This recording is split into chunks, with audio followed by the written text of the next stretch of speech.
I am live. Hello, I'm live. I'm live and I got the good camera. And guess what? Um, next week we're gonna have a green screen where we're gonna do some fun stuff. Yes, Kurt, we are on yet. We are on yet. That is true. Yes.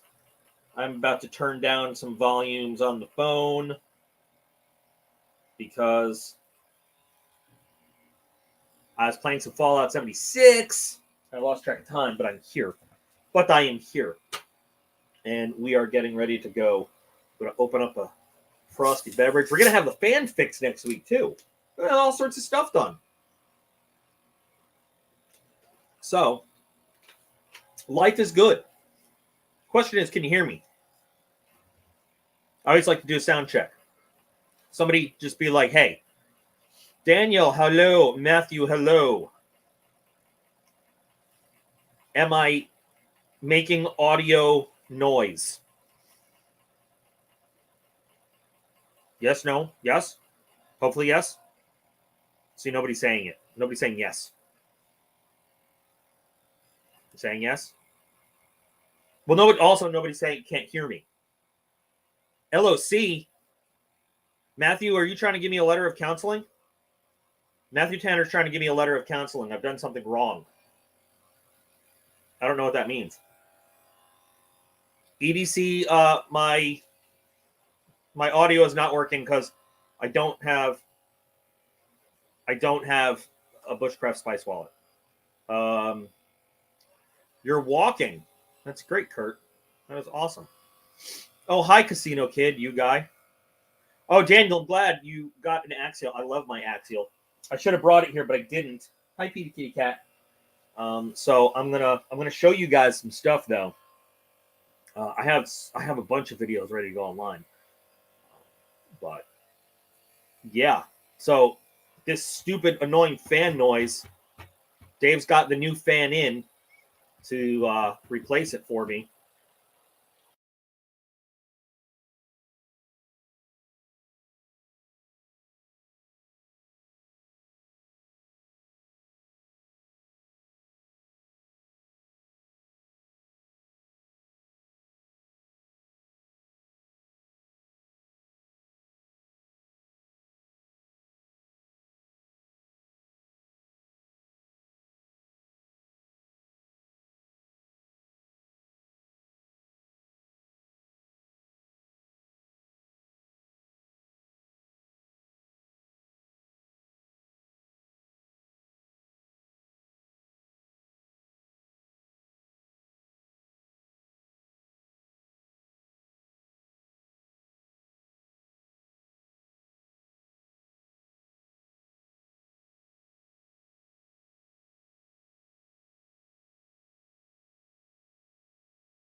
What the hell happened?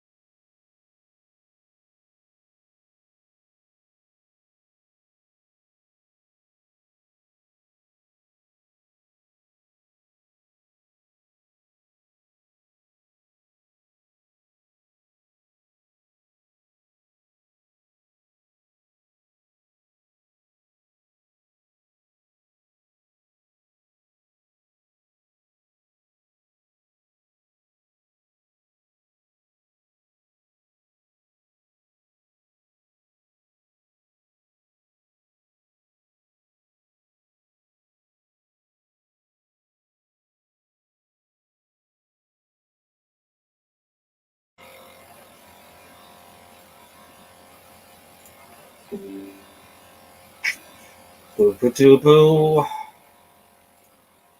Holy shit! I have like 8,000 sources of audio. Can you hear me now?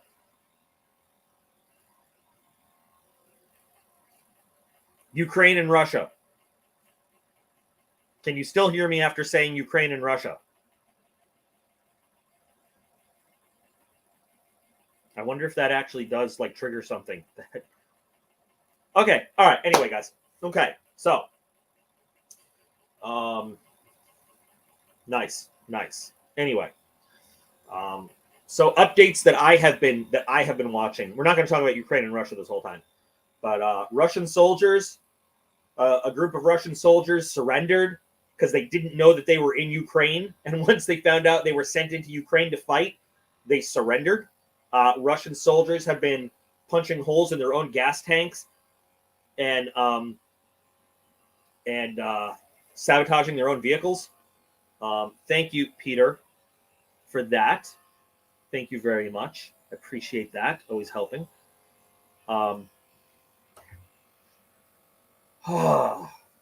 We got confirmation that the Ghost of Kiev was a real pilot, and unfortunately, he is no longer with us.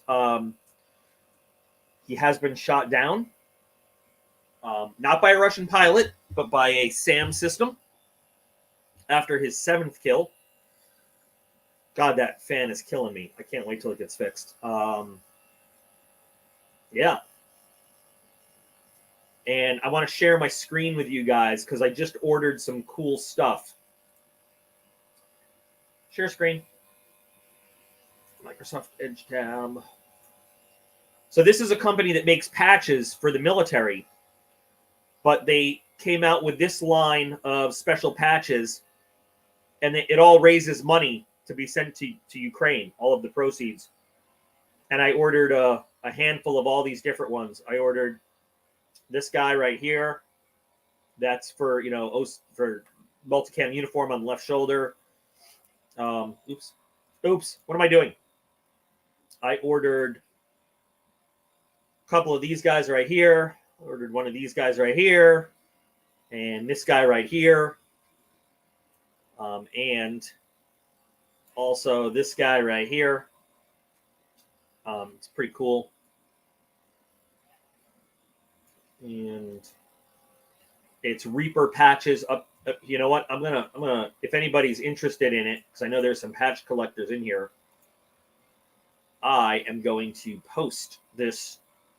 Let me stop sharing.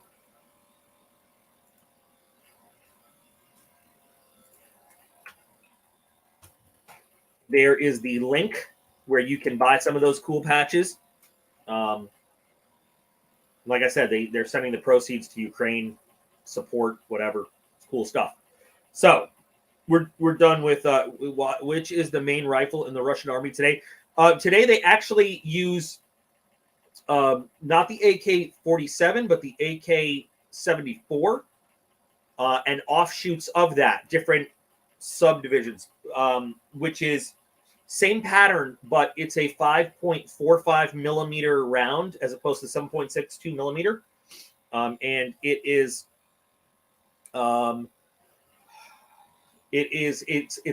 lighter. It's got plastic fixtures and hardware as opposed to wood.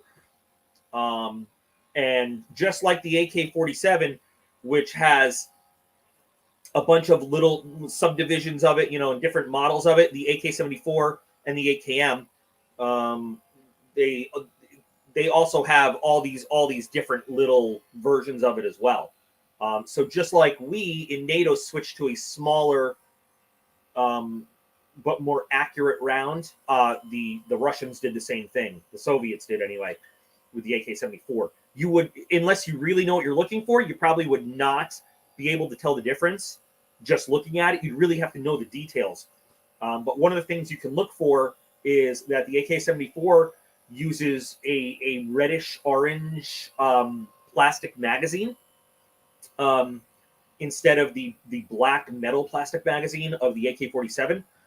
Peter, the main weapon that Ukraine uses is a mix, actually. So remember that Ukraine was part of the Soviet Union when it fell apart. Most of the Ukrainian military's weapons are left over from the Soviet Union's. And then they have gone on to modify quite a bit of their tank forces, but their Air Force, their MiG-29s are very updated and actually better than a lot of what Russia flies, the MiG-29 MU-1. But their tanks are pretty heavily modified for the T-64s and the T-80s, but a lot of everything else is just kind of left over. So they have a great deal of AK-47s, and a lot of they do have AK-74s, but they have a wide mix of all that. So yeah. Now, Craig, actually, as a matter of fact, I have a model that I built way back when of a Ukrainian T-64 from a long time when they were doing their last battle against separatists that I'm gonna try to refurbish. I would love to build some current stuff. Yeah, and actually I just ordered. I don't know when I'm going to get around to it, but I just want to have it, a T-72B3, which is the main tank that the Russians are fighting with. The funny thing is the Russians aren't fighting with their top of the line stuff. Kurt, I'll get to your question in a minute. I probably would be. They're not using T-80s. The Russians aren't using T-80s over there. They're not using the T-90. They're using their sort of top of the line modified T-72s, but they're not. And the reason they're doing that is because they learned in Chechnya and Georgia that the T-80s are great. Well, I shouldn't say great. The T-80s in a tank on tank conflict, that's what they designed them for. But in urban warfare, they didn't do so well in Chechnya and Georgia. And they sent in the older T-72s, and that's what they have. That's what they're fighting against Ukraine's T-64, modified T-64s and T-80s. Now, somebody asked a question, Craig, they did keep their tank factories operating after the split, the Ukrainians, which is where they actually built T-80s. And there are two factories, one in Russia, one in Ukraine. Now, they didn't produce straight-up T-80s the way the Russians had. They produced their own versions of it, which is a little bit different. Now, the smoothbore rifles, I don't know, Kurt, much about that, other than smoothbore tank guns. So I don't know. The Russian troops wear knives as the American troops. Mullen, there is a Russian AK bayonet that I can't remember the actual designation right now, but it is kind of as iconic to the AK as not so much the K-bar, but the M9 bayonet. And Russian troops all kind of have one of those, so we would see that. Well, I mean, very, very clearly. Like, I would recognize it like that if I saw it. I can't think of it right now, but yeah. And so far, the Russians have not done well at all in this war. It's just by sheer volume of fire that they're pressing forward. The Ukrainians are doing amazing. So yeah, it's awesome that they're holding out the way they are. Anyway, if you guys want to ask more military questions throughout this, feel free. Again, I'm not intending this to be like all talk about the war kind of thing. I just also think it's amazing that the West is backing Ukraine the way they are. They're being given so many weapons. They've been donated from the former Warsaw Pact countries. Up to like 40 MiG-29s, older style MiG-29s, and Su-25s, which is like the Russian version of the A-10. Anti-tank missiles, machine guns, rifles, artillery. They're pouring it in. It's great. It's going to be awesome. So there we go. Now, as for what's going on, so regular switch, go to the channel stuff. What are we doing? So I had fun getting back familiar with dying G10 because I've been asked about doing it a little bit, and before I jumped into doing the video, I wanted to make sure I remembered how to do it. So, do you guys remember the Southern Grind Bad Monkey? I hope you do.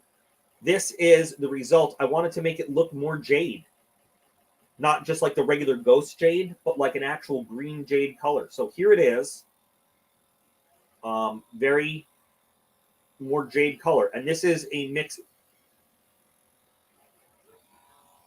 Is it true?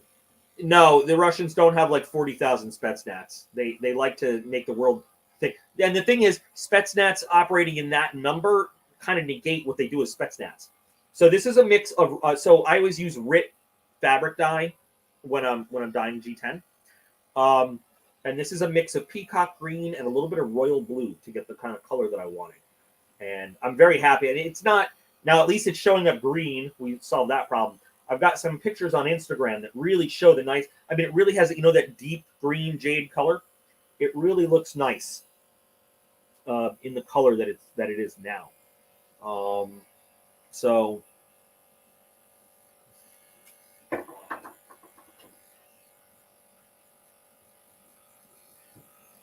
and this is an Ethan Grow that we saw reviewed a while ago.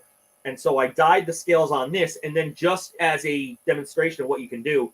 So this is the original jade color, and I took just some, I think 240 grit sandpaper, and so the dye doesn't get too far down into the scale. I mean, if you soak it for like a day, but it's still it can't penetrate multiple layers of the G10. It will go deeper into a micarta, but. So then I just took the 240 grit sandpaper and this raised area here, I just lightly sanded off so that we could see the original jade color, and then I did the same thing around the edges. So you have that darker green, greenish blue all around, and then you have that kind of stripe of the original jade color. This handle, Craig, is not bad. It's okay. It's not uncomfortable. It's not super comfortable. But I picked it to do because it has all these different steps and everything. So that if, you know, because if I wanted to, I could like sand on the edges here to show more of the original jade color. So I picked it because of the handle shape more than anything else. It's not bad. A lot of hard edges on your hand though, you know, to make hot spots. But so this is just another example of what we can do when we dye G10. And so what did you share? I'll show you what my new EDC has been. Actually, I have different things. Hey, Dominic, I see you yoing. So one of my new favorite EDCs, and this was with a trade with somebody in one of the knife groups. This is a custom done. This came to me. I didn't do this, but this came to me. It's a Manix 2 XL, and the guy already had these micarta custom done scales, and you can see they've already got some like life and wear on them. This is incredibly comfortable. And have I dyed OD Green J10? No, I haven't dyed OD Green J10 because not J10 either. G10 because there's nowhere. There's not a lot of places you can go with a darker color like OD, except like a dark brown or a black. So you can like bleach them and get a little bit lighter and then go to another color. But, you know, really we want to dye the lighter colors to go to a darker color. Yeah, J10. I just invented it. So I haven't dyed OD Green G10. It would be an interesting experiment to see what it came out to be, though. Really, you know, jade is traditionally not the green jade, not the minty green jade, but like the natural lighter ghost jade is one of the best colored G10s to dye. And there's Dave. Hi. I want to dye my thinking about a dark blue, maybe. You know, so bleaching it. The thing is, you can't get too much color out of G10 because it's just the nature of the material. You can get it a little lighter, but you're not gonna turn it white. You know what I mean? You're not gonna be able to do that. You can try, but anyway, yeah. So this Manix 2 is, and I see Jonathan is on there. Hey, CB. This is number one. This knife in general is very comfortable. Little thin, but very comfortable. And this one is just, so I've been carrying this around a lot, especially in the shop. I've really been enjoying it. Something else that I have been carrying around for a couple days now, I just reviewed it. You'll see the video soon. This is the Nessie. This is an exclusive from Urban EDC Club. Urban EDC Supply, sorry. You can see it's got a two-tone blade and everything. It's M390. This is fantastic. This is, you can see it's got quite a thick handle, so you get a really good grip on it, and it's got really nice jimping. What's the point for that hole in the blade? This is a Spyderco trade. This is just a Spyderco thing. You can deploy the blade with it. People, that's really what it's for. Just instead of a thumb stud, you got a hole. So I'm really loving this. I wanted to review their F5.5. A lot of other people have done that, but they're all out completely. So I decided to go with this, and this thing is great. Yeah, it's got a carbon fiber backspacer, brown micarta, really smooth, like really hard micarta, really tightly machined. And this has been really good. I got my Onyx for February. I am not thrilled with the knife, but the value in the package is there. You guys will see that soon. And something else interesting that you will see the video for soon. What you think about the new? Daniel, are you talking about the Onyx box? Because I was disappointed too. Like I said, recognizing that the value is in the box, but I'm not happy with the knife. Not at all. And interesting. I just kind of picked this up on Amazon. You'll see the whole review on this. What's your thoughts on this? In one of my survival guidebooks, it says that when getting a good bushcraft knife to avoid rubberized handles. Smooth handles, I need more of a definition on, but I understand avoiding rubberized handles. I don't know. I think that's personal preference, avoiding rubberized handles. I guess there's different ways to interpret that. Are they, I don't know.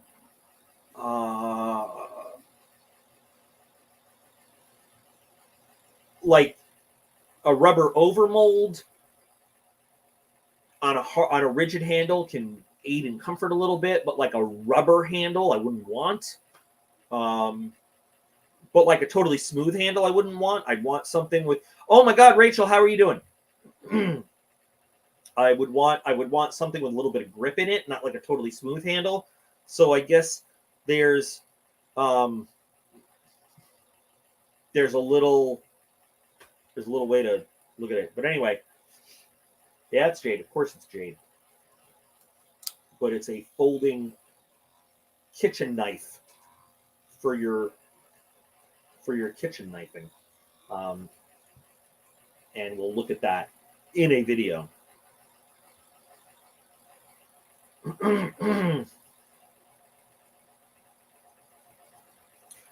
Well, so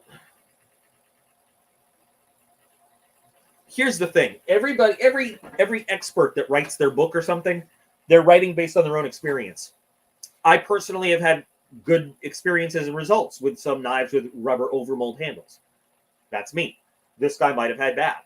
I can tell people, and that's why I always try to be very clear and say, in my experience, hold on, I got to say this. I think that nothing looks as ghetto and stupid and cheap as the zip tie mod for the Spidey hole. I think it's the dumbest looking thing. I think it is absolutely stupid, and I hate it. And I think people that do it should be kicked in the head. But that's just my opinion. I'm just saying. So anyway, I hate seeing the zip tie thing on there. Get yourself something with a wave. The mod. Oh, Daniel. So the zip tie mod on the Spidey hole is supposed to be like a wave opener to catch your pocket, so that when it comes out of your pocket, it opens automatically. And there are ways to actually cut that into the blade, so it literally is a wave opener. Or there are little things that there are actual accessories you can put on there, like that do that. And the zip tie is just the most lamest way to do that.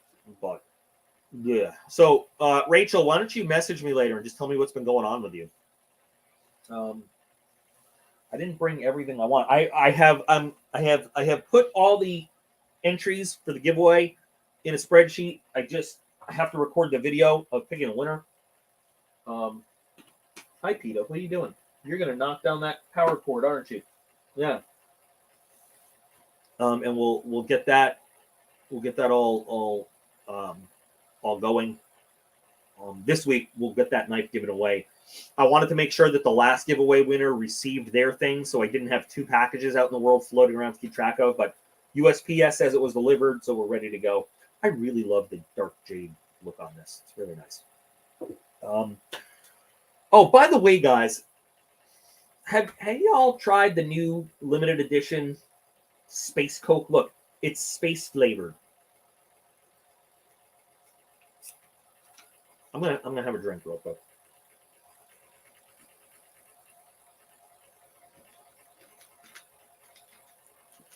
They don't tell you what the flavor is, but I feel like it's Coke with a little bit of gingerbread flavor. I don't know.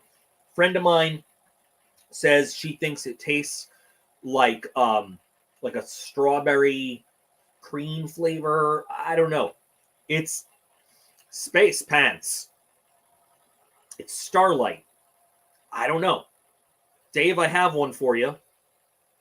Bought 6 today. It's put in the new fridge. I like it. I mean, I actually like it. It's got a nice little subtle taste. If I find BattleBox logo printed on toilet paper, that's a good question. Maybe.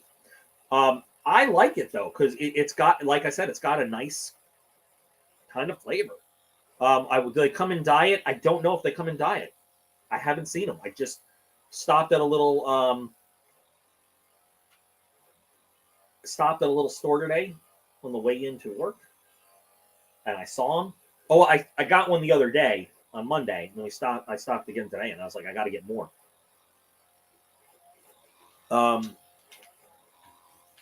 And it's delicious. Oh, I'll bet you. See, this is great. This is another take on rubber coating. All of this stuff. When we talk about you should do this or you shouldn't do that, it all depends on how you're going to use it and why. So that's a great example of why the rubber might really, really help. I wouldn't want to touch aluminum handles in sub-zero temps either.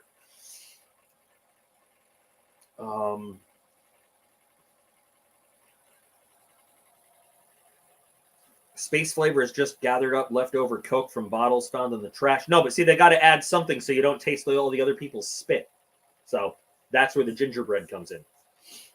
And that's what they're, yeah.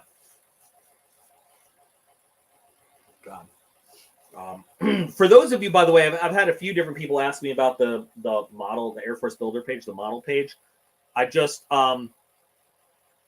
been trying to find time to do more model building. What I did, I put up a video last week of not even like a video of model building, but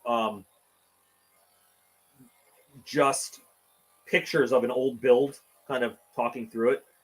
Would you trust your life on a Spanish Toledo steel knife? I don't even know what that is, so I wouldn't want to unless I absolutely had to. So I just kind of put that up to get some content on there to keep the channel alive. I am working on trying to actually get another video out there. I have not had a lot of, I love this green. I just have not had a lot of time to get models built.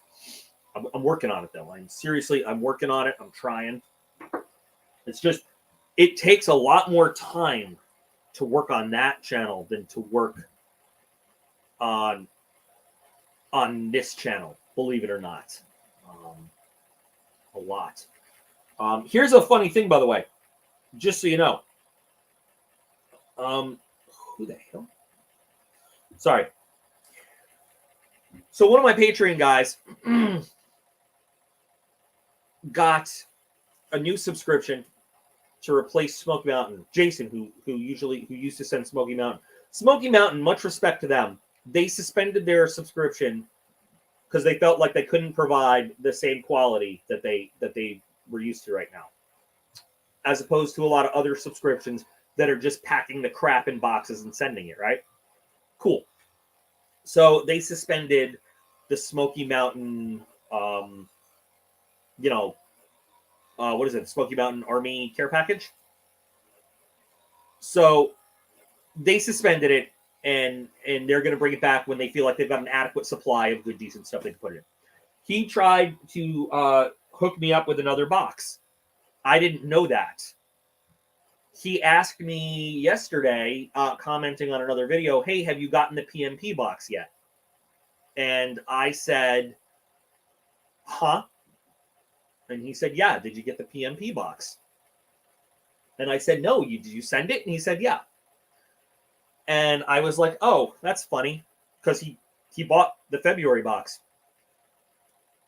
And so I went and I looked, and of course, I hate it that it's like this, but on the same day that he asked if I got it, our friendly neighborhood PMP put up a thing that said, I will send out the February boxes when the stuff comes in. I just ordered it, but send me money for the March boxes.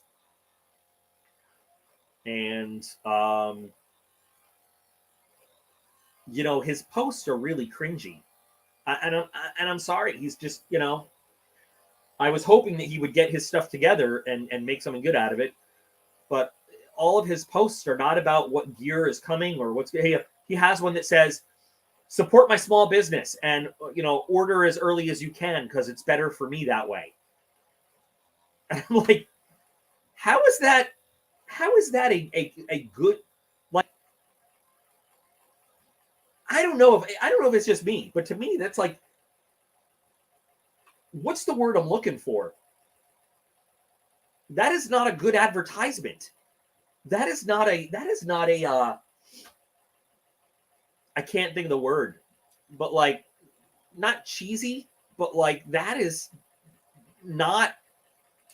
doesn't sound like a cool business thing to say, So yeah, Rachel, what he's doing is he's funding, yeah, I agree with you. He's I don't know, but he's not being responsible with the money coming in, I guess, and I don't know. That's a great comment. Yeah, that's exactly the kind of thing that yeah.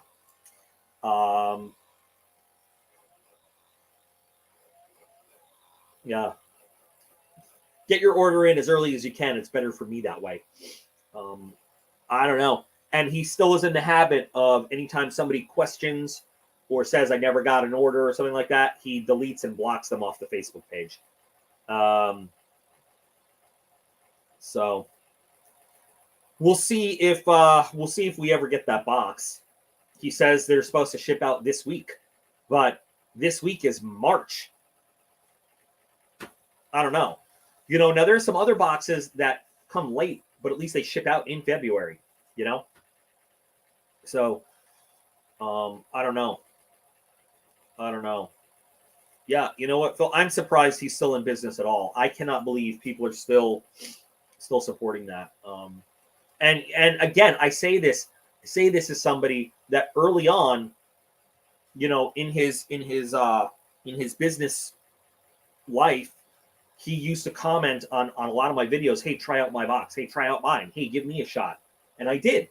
And I shelled out of pocket for his stuff for several months. And he had a good service going in. I do not know what happened. I don't know what happened. There are a lot of theories, and I'm not going to promote any of them because I don't know if any of them are true or what. But it is pretty sad how it went. And I understand, like, you know, you have a dream, like that's what you want to do, and so that's all you focus on. But it doesn't. That would be like it would be the equivalent of me saying like I deserve to be a YouTuber and I want to be a YouTuber full time, and Craig, we don't speak of Minotaur Trading Company around Rachel. And I'm not going to do anything else. I'm just gonna keep doing YouTube, and it's going to be my career, whether it's successful or not. You know, Dave, your space flavored Coke is seriously in jeopardy right now. You know, at some point, you have to recognize just because it's your dream doesn't mean it is in the realm of possibility or is practical. And unfortunately, it just is. I love how. Wait a minute. I'm sorry. I like how at the end of this it's just and barbecue sauce. Like we got all this stuff going on. Read the whole comment and barbecue sauce. I think it's the barbecue sauce that makes the trade worth it. Without the barbecue sauce, wouldn't be involved. Nope. It's all the barbecue sauce. I don't know. I've had some pretty good barbecue sauce. I gotta say, that might be important.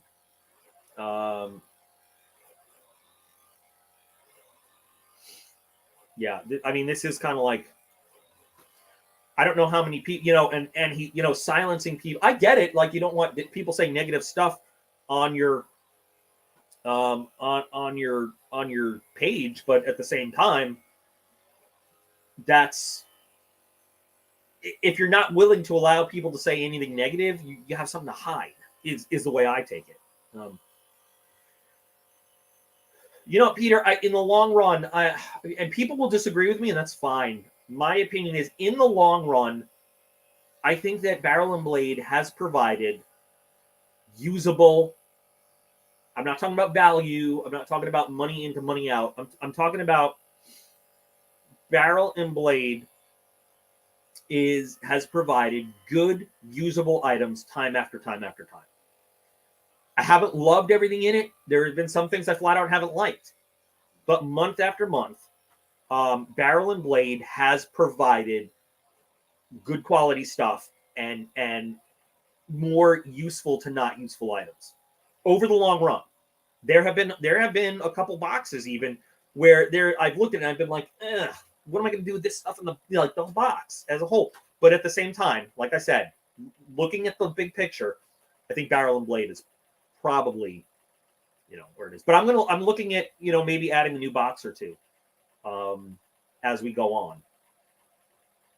And we'll see. I've been thinking about a pocket box because, and monthly knife club. Yeah. So EDC club, that's true. Dave brings up EDC club a monthly. I'm not even counting monthly knife club as a box though, because it's just like the one knife a month. It's a great subscription, but only if you're interested in getting a good knife, like just a knife. EDC club is one of my newest favorites though, because EDC club has just given great stuff. Again, it's different mindset, different stuff. But I use the stuff from EDC club all the time. I really do. You guys don't always see it. I don't always do an update. But if you're looking for an outdoorsy kind of box, probably Barrel and Blade.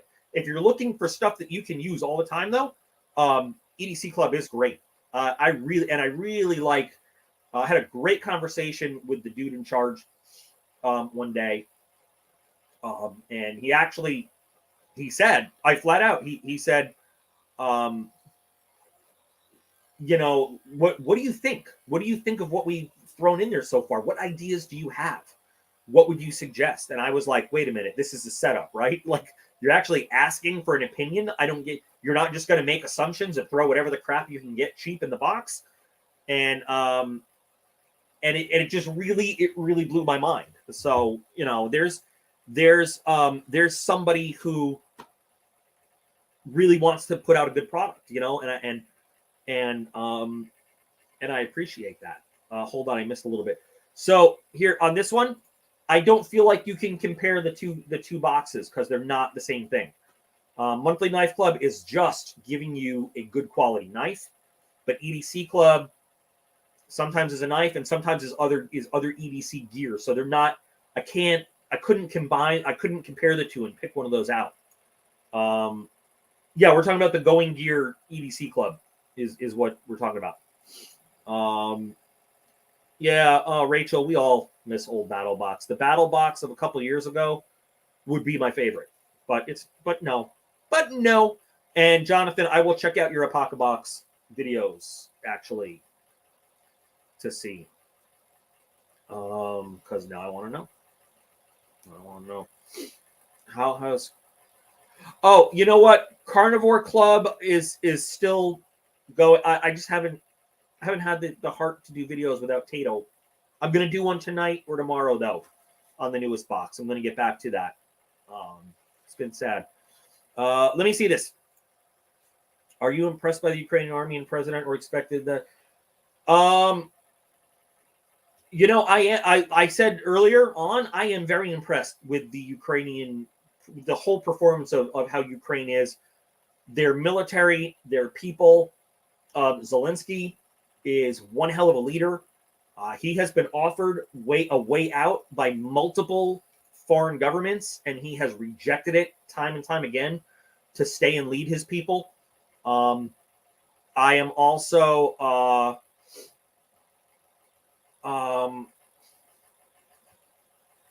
Mullen. I'm going to comment on Forge and Fire in a minute. I also know that the Russians have never been as good as people thought they were, but I honestly thought they were going to be better than they are.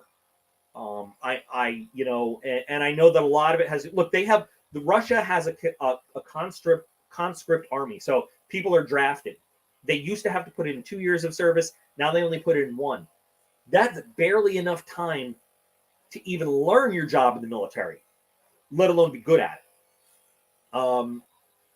So I'm actually really I think, you know, I'm really impressed with the fight that because but besides that, they are so heavily outnumbered by Russian forces.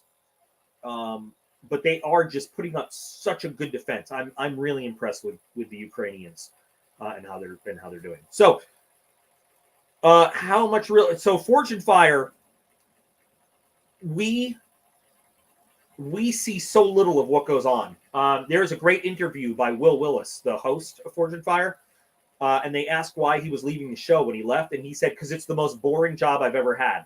Now, you got to remember that he was a ranger and then a pararescueman.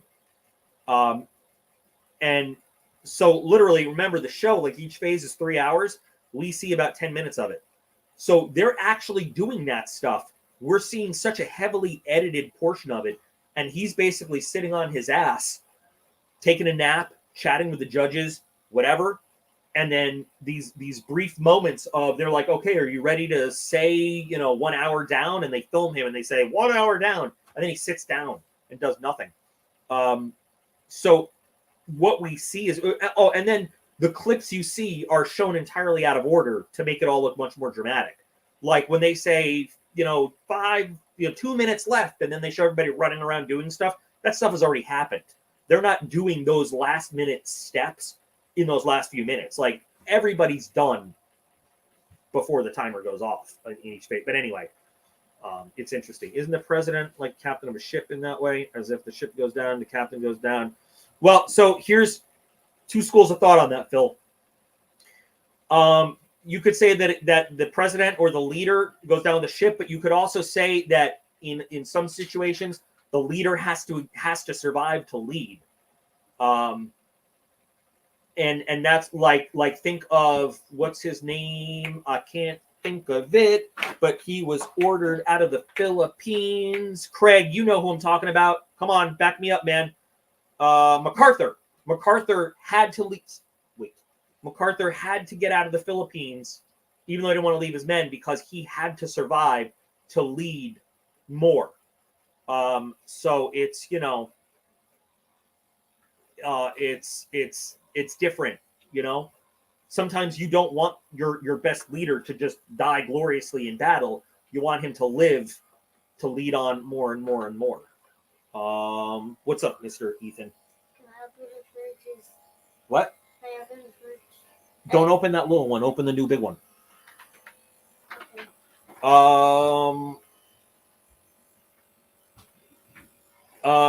Rachel, they say that they've caught Russian troops like basically punching holes in their own fuel tanks so that they run out of fuel, so they don't have to make it to the front.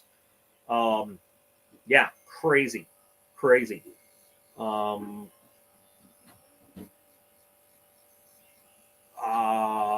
Where are we at? Yeah. So, but yeah, Zelensky is. I mean, and here's the best part about if you don't know, Zelensky, he was an actor.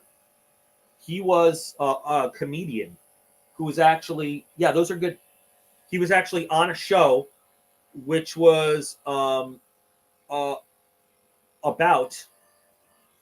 an actor who was elected to lead Ukraine.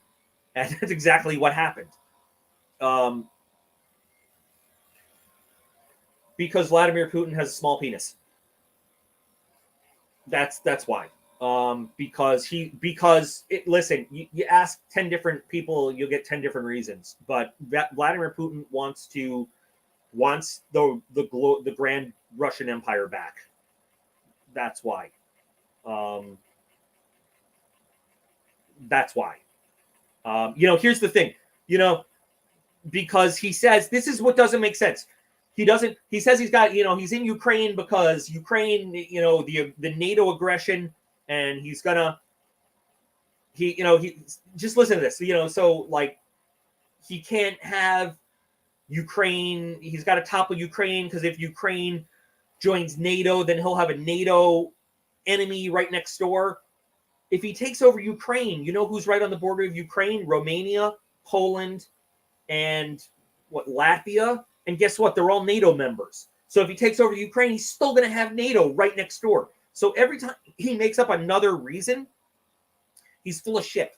He just wants to rule. What? I'm watching your live. Oh, you are? Yeah. Thanks for watching my live stream, buddy. You're welcome. It's just there are tons of resources. He wants his empire, and he just wants to be a big boy in the world. And it's just crazy. Here's one for you. Have you ever thought that Russia is the one fighting the New World Order and everybody against Russia is part of the New World Order? No. Jason, I'm not. I don't think that at all. Because I don't think that Russia fighting the New World Order would be purposely launching thermobaric rockets at civilians. And I know from my time in the military, Putin has been a bad guy for a long time. Hey, Kevin, how are you? Tell the wife I said hi.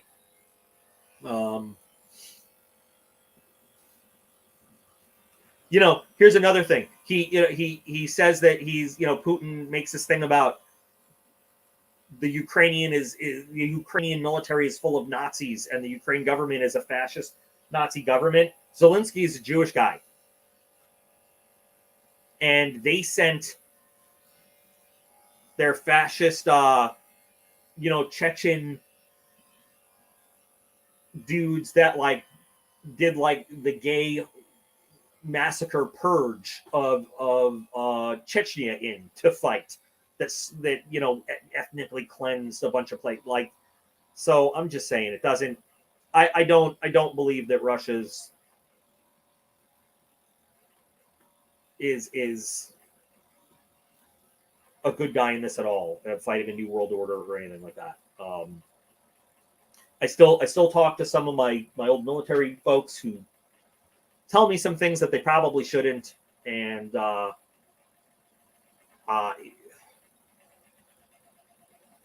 there is, I know that some of the other folks, some people want to say that like Putin is a good guy. Somehow Putin is a good guy and Ukraine is bad, and I don't know. I probably shouldn't continue talking about it here, but I mean, Putin is a dude who poisons people that speak against him with like radioactive food. That's not a guy who fights on the side of good. And this has been in a thing that he has been planning for a while. This is not something that he just did all of a sudden. He's been coming up with this plan for a while.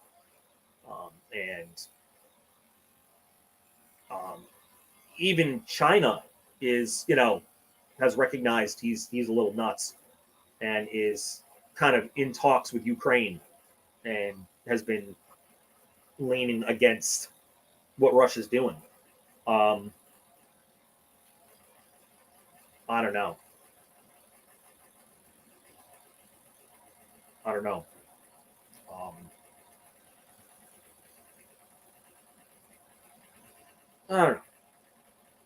We'll see what happens when this is all done. I mean, the guy threatened to use nukes, basically. Not so much said he'll he's put them on the table, and yeah, even Switzerland is taken aside. And when you're bad enough that Switzerland says we're not neutral anymore, we're taking a side. Switzerland didn't take a side against the Nazis, and they're taking a side against him. That's a bold statement. That's a bold statement. Now, Jason, don't take it that I'm not, I value your opinion. I'm not commenting on you. I'm not saying that there's something wrong with you for like bringing it up. I'm not. I'm just responding to how I feel about Putin. And I know that there's a whole lot of back and forth that people can bring into this argument. And I'm not saying that Ukraine is fault free. Not at all. The past and the current government of Ukraine have cleaning up to do. They sure do.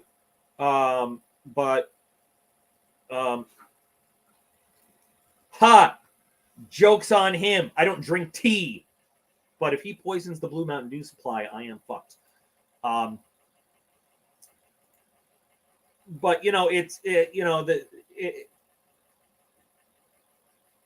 I don't feel that a war of aggression is the way to go on this. For whatever the faults of Ukraine are,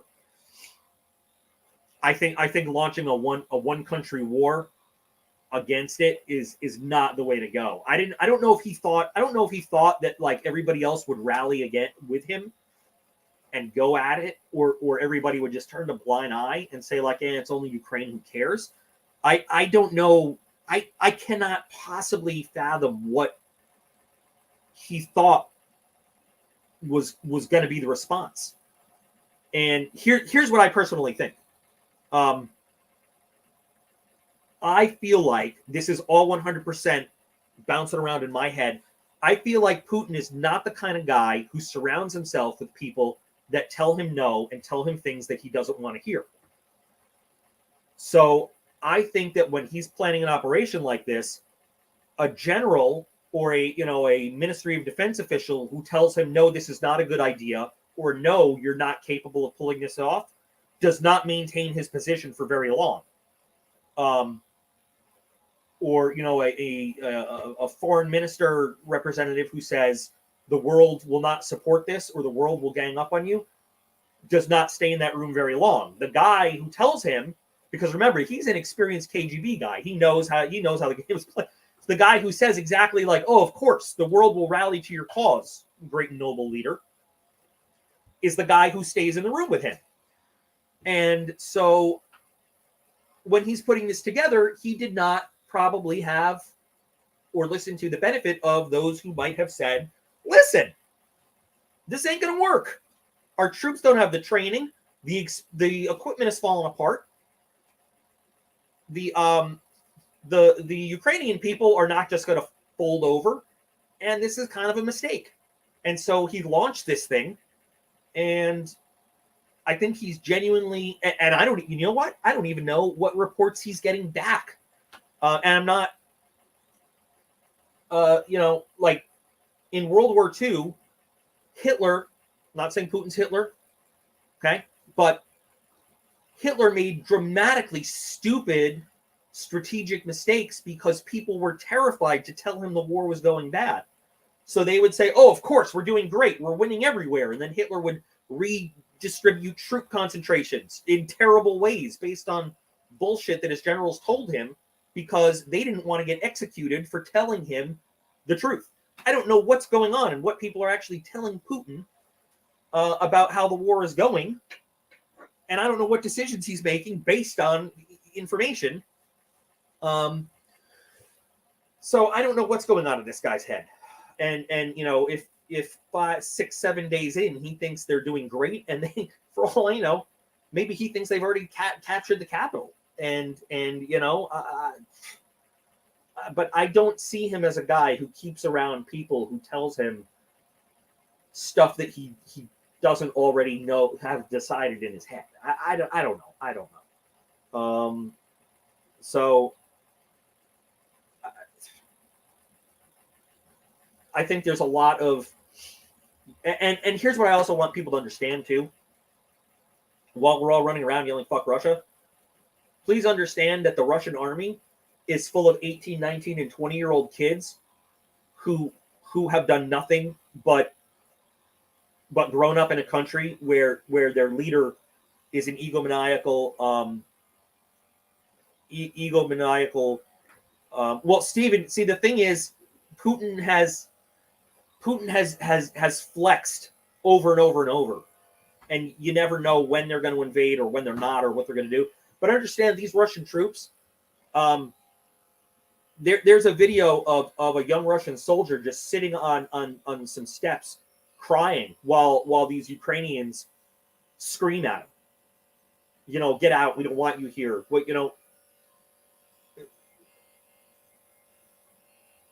Understand that when it comes down to it, a conscripted 18, 19-year-old kid has as little interest in being in the Ukraine as the Ukrainians have of him being there.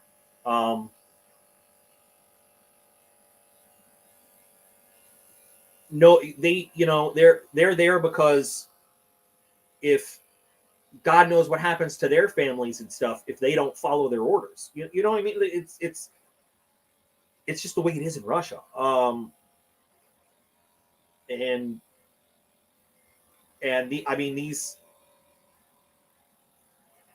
So Putin has thrown away the lives of who knows how many of his own, young men. I don't know if women fight in the Russian army, honestly. And all these Ukrainians for his own things. It's terrible. It's terrible. And like that's why you have all of these Russian units that all of a sudden their equipment doesn't work. Their vehicles all run out of fuel at the same time. You have that whole platoon of Russian troops who, when they figured out they were in Ukraine to fight Ukrainians, just surrendered and said, nobody told us. They weren't even told they were in Ukraine. They were told they were on an exercise. And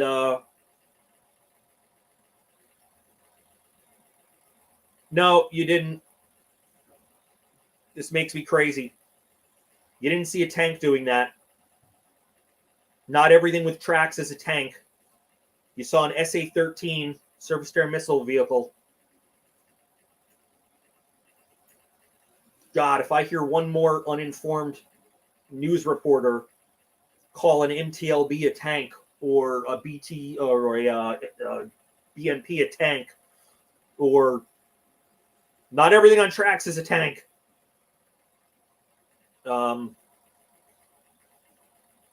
It didn't look like a tank. Looked like an SA-13. because it was an SA-13. Anyway, you know, the saddest part to me, anyway, as a dude who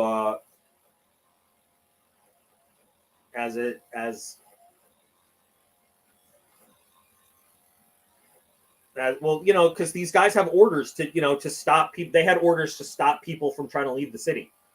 And I'm not saying it's right, but I'm saying, you know, that's what they did. And you know why they ran over it? Because they had no weapons. Because it's not a tank. That thing has missiles that can shoot down a low-flying aircraft. That's why they did what they did. But you know, at the end of the day, you've got all these kids, basically. If you look at the Russian formations that are like, you know, in the middle of a foreign country, and half of them don't even know where they are. Most of them don't even know why.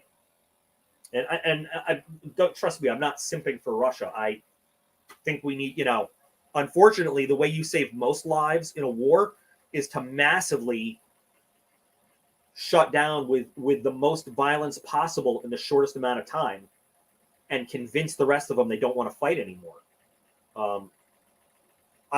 It's an SA-13 is what it is. I'm telling you right now, it's an SA-13. Or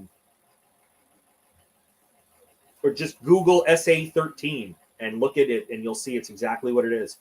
But I mean, that's, you know, ultimately these group of kids, 18, 19, 20 years old, are going to go home, if they make it home, completely fucked up, PTSD, mental, you know, depression, anxiety. And for what? So that, I have not played Operation Flashpoint, no. So that, you know, Putin can flex and do what he does. It's you know, it's sad. It's really sad. Their lives are forever changed. Not to mention all the you know, people that are dead, have lost their lives, civilians, military, for all of this. Hello, Mr. Black. Welcome to the party. We're just about to wind it down because now I'm depressed thinking about. And believe me, Russia does not have the veterans resources that we do, that other countries have. You know, after Afghanistan, they forgot about their veterans. They treated their Afghanistan, because they didn't win. They treated their Afghanistan veterans like they didn't exist. The Soviet Union didn't even want to acknowledge them. And it wasn't until after the fall, that the fall of the Soviet Union, that they even started to really like talk about their Afghan veterans. So it's, you know, it really sucks. It really sucks for them. It really does. So, anyway, all right, here we are, an hour down. It's okay, Stephen. Life is okay, Alexander. You know, we're about to wrap this up anyway, but you know, it's been a good time. I got some really interesting videos coming out though. Phil Herobrine and his friend are. Will this have this is Jason? This is one of the most important questions I've ever seen anybody ask, because I think now that we're watching what's going on in Ukraine, we have a damn good answer for next time somebody says, "Why do you even need an AR-15?" I think we've seen exactly why a law-abiding citizen just minding their own business has an outstanding reason to own something like an AR-15. And here's the thing. I'm sorry, I said I was going to wrap it up, but Jason just brought this to a great summary. And you don't need it only when trouble happens. Like, so here's the thing. Okay, Jason, you're the man. See? Oh, he brought me right around. Great. So the Ukrainian parliament had to pass a measure allowing no, Mullen, this is not an argument about Second Amendment, but sort of yes. But anyway, so the Ukrainian parliament had to pass a measure allowing citizens to carry firearms because they were not allowed to. They had to pass a measure allowing their citizens to carry firearms so that they could pass out rifles to all their citizens so they could defend their country.